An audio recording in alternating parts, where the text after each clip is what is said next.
Bienvenidos tu noticiero ENAR Noticias Internacionales. Suscríbete, activa la campanilla y mantente informado de lo mejor en noticias. Esta es la información del día de hoy. Desde el 24 de marzo, como saben, Venezuela entró en racionamiento eléctrico. Bueno, dicho de forma oficial por los que usurpan el poder en Miraflores. Porque Venezuela está en racionamiento eléctrico desde hace más de 10 años, mucho más, porque han destruido toda la industria energética del país. Bueno, lo cierto del caso es que justificando el cambio climático y que por lo tanto se ha visto afectado el servicio, entonces ellos ante la sequía que eso ocasionó, como aquella vez argumentó Chávez, ¿se acuerdan? Cuando bajaron los niveles del Guri que decidieron reavivar esa teoría y con ello justificar la reducción de la jornada laboral. No lo hicieron por vía de un decreto, sino por un comunicado que rescato a continuación de esa fecha. Régimen de Maduro anunció plan de racionamiento eléctrico a partir de este 24 de marzo. Y dice, el régimen de Nicolás Maduro anunció un nuevo plan de racionamiento eléctrico que se aplicará a partir de este lunes 24 de marzo, que afectará principalmente a los organismos de toda la administración pública. En un comunicado, el régimen anunció que los ministerios, alcaldías, gobernaciones y demás poderes públicos del Estado venezolano deberán tomar las siguientes acciones. Y esto es lo que supuestamente se iban a ajustar. El horario laboral de 8 de la mañana a 12:30 del mediodía durante las próximas 6 semanas, exceptuando los organismos que presten servicios esenciales a la población. Se declara el 1 por 1 que consiste en un día no laborable por un día laborable. Durante los días laborables, los trabajadores públicos complementarán su horario especial apoyando el fortalecimiento de las salas de autogobierno comunal. Además, el régimen chavista hizo un llamado a los venezolanos para que acompañen estas medidas con el ahorro de la energía eléctrica, ajustar los aires acondicionados a 23 grados, ahorrar energía aprovechando la luz natural y desconectar los aparatos eléctricos cuando no lo estén utilizando. Pero nada de esto en el comunicado sale que les han aumentado, por ejemplo, el cobro de la tarifa al servicio eléctrico, ¿no? Eso sí no lo dicen. Sigo. Bueno, el martes siguiente a ese anuncio que les acabo de leer, de acuerdo a informaciones que nos hicieron llegar desde el estado Zulia, un grupo de trabajadores de Corpoelec fueron a la sede de la gobernación de esa entidad a revisar los medidores eléctricos y a revisar el consumo. El miércoles, como desde la gobernación se dijo que las áreas fundamentales continuaran trabajando, por ser eso, áreas fundamentales que no pueden parar a mediodía, les llegó el SEBIN. Se llevaron detenido a un grupo de trabajadores de la gobernación del estado Zulia, sin argumentar nada, sin presentar ningún tipo de orden. Luego fueron liberados, todo porque según no estaban acatando la orden que venía de Miraflores. Pero si nos basamos en las leyes, las gobernaciones son autónomas. Y si no hay un decreto nacional, no están en la obligación de acatar por medio de un comunicado, como les leí, y con todo y todo se plegaron, pero dejando las áreas más importantes activas. Bueno, como Maduro es el dueño de todo, como buen dictador, se llevó detenido a estos trabajadores. Y por supuesto, la información fue censurada y nadie puede decir absolutamente nada. Luego de eso quedó terminantemente prohibido, por ejemplo, que algún vehículo quede estacionado en la gobernación a partir de la 1 de la tarde. Todo debe estar cerrado. Eso está pasando en Venezuela en meses en los que supuestamente están en una campaña para unas elecciones precisamente regionales. Pero si ya vemos quién mantiene el control incluso de las propias gobernaciones, pero ellos van a unas elecciones. Y el racionamiento no queda solo en el tema de la reducción de la jornada laboral, sino que hay más. José Vicente Carrasquero publicó un documento que le dan el viernes libre a los que trabajan en la administración pública. Lo voy a leer a detalle. Atención Venezuela, nuevo hito en la saga de soluciones mágicas del dúo dinámico Nicolás Maduro y su inseparable ministro de apagones Vladimir Padrino López para combatir el cambio climático y el colapso energético crónico, pero eso no lo dicen. Han decretado que los viernes ahora son días libres para los militares y burócratas. Ah, corrijo, no era para la administración, era para los militares. Sí, señores, en pleno siglo XXI, mientras el mundo invierte en energías renovables, eficiencia y tecnología, En la potencia energética del Caribe se apaga el aire acondicionado, se desconectan los ascensores y se ordena abrir las ventanas como en los años 50. Pero no se preocupen, también se harán charlas semanales sobre el uso racional de la electricidad. Pura innovación tropical. Sigo. Y no podía faltar la joya de la gestión revolucionaria, el jefe de gestión energética. Será siempre un militar. Porque claro, nada dice eficiencia energética como un general con fusil dando órdenes al aire acondicionado. Mientras tanto, hospitales, escuelas, centros de salud deben aplicar estas medidas en los murales, como si el calor se combatiera con carteles. Y los servicios críticos, que se las arreglen. El show debe continuar. Este es el socialismo del siglo XXI. No hay luz, no hay agua, no hay futuro, pero hay viernes libre. Voy a leer, enfocar el documento que está en el tweet que enfoca, ahí está. Y voy a leer lo que está subrayado en resaltador. Dice: Comandos generales de componentes de sedes y entes y organismos adscritos al sector de defensa, circuito judicial, penal, militar, cajas de ahorro y demás dependencias administrativas de la Fuerza Armada Nacional en todo el territorio nacional. Los días viernes serán no laborables para todo el personal militar y no militar. El personal no militar laborará los lunes y miércoles de 8 a 12:30 del mediodía. Así se gobierna, ¿no?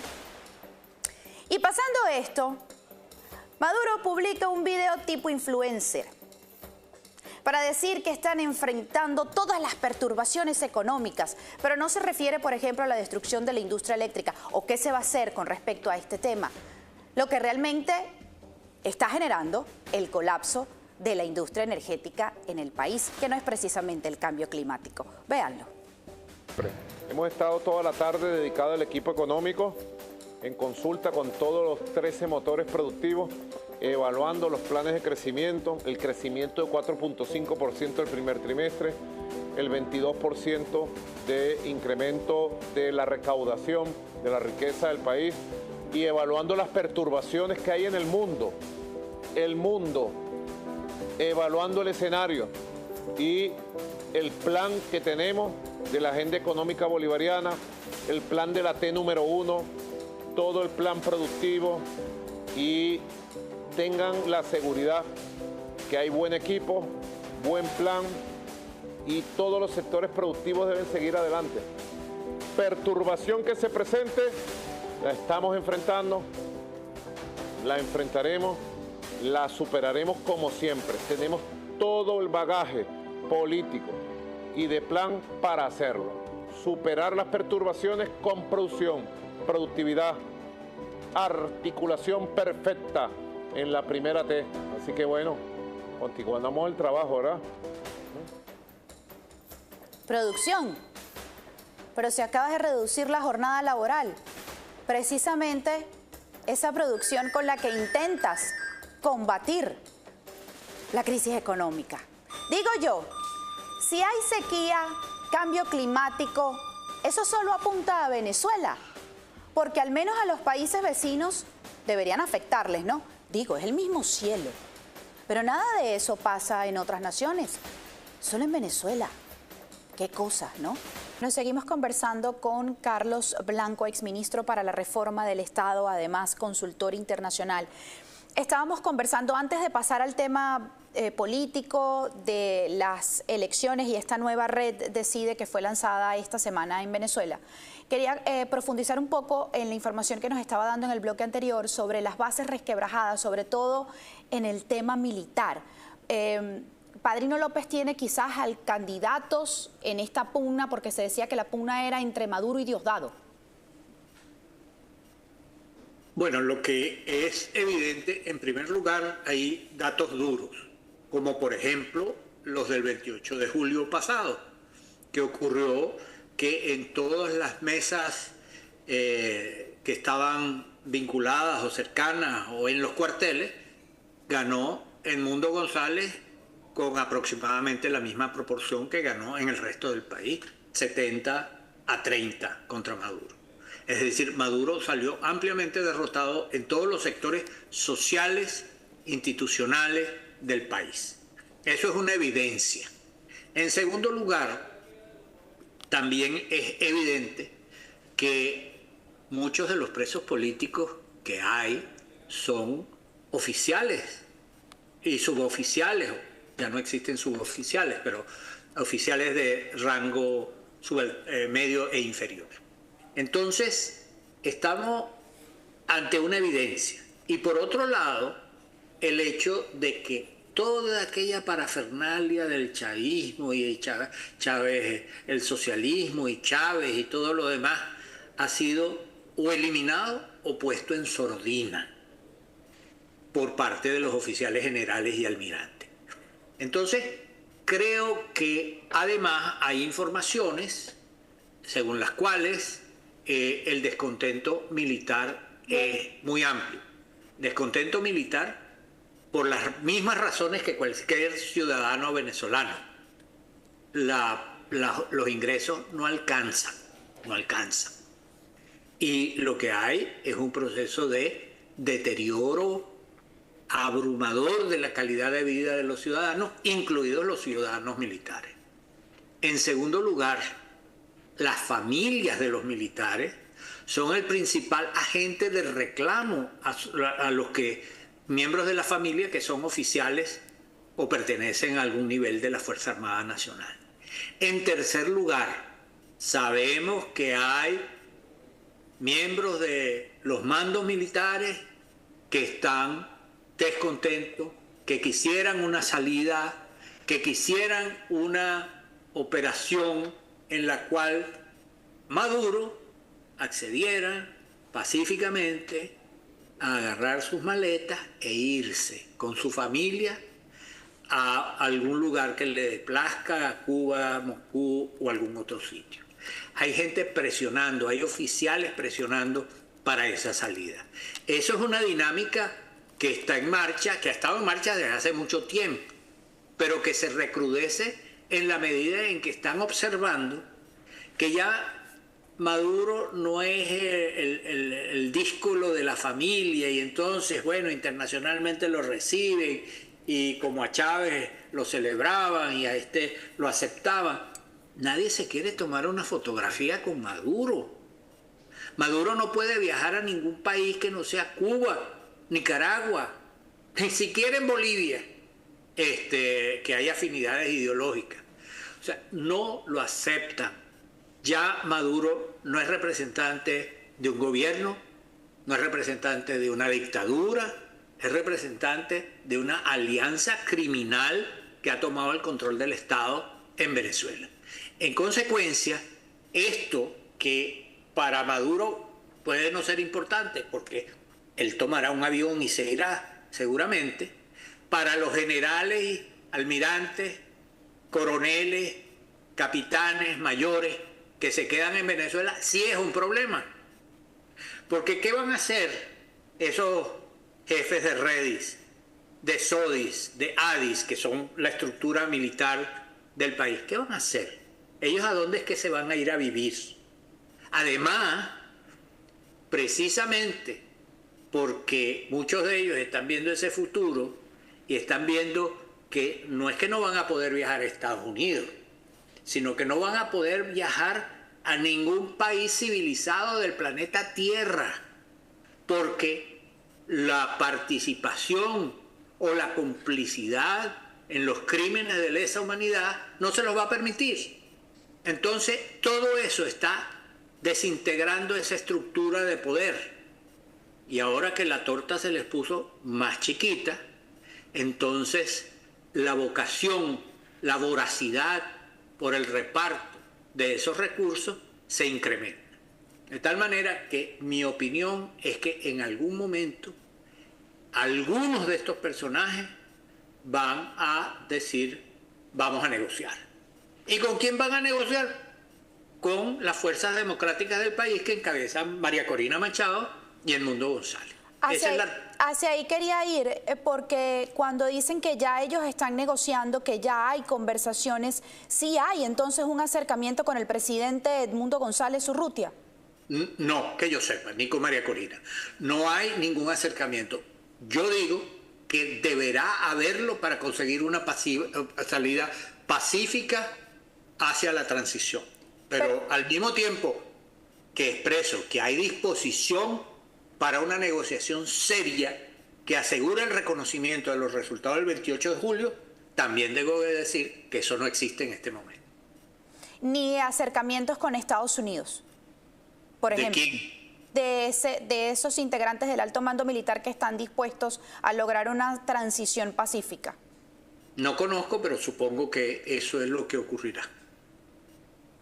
Que en los próximos días se pueden conocer quizás buenas noticias para la salida de esta crisis que se está viviendo en Venezuela. Yo creo que estamos en una dinámica de acontecimientos muy rápidos que cambia la situación de un día a otro, de una hora a otra, porque este mundo nuestro que estamos viviendo, para bien y para mal, es una vorágine de la cual formamos parte.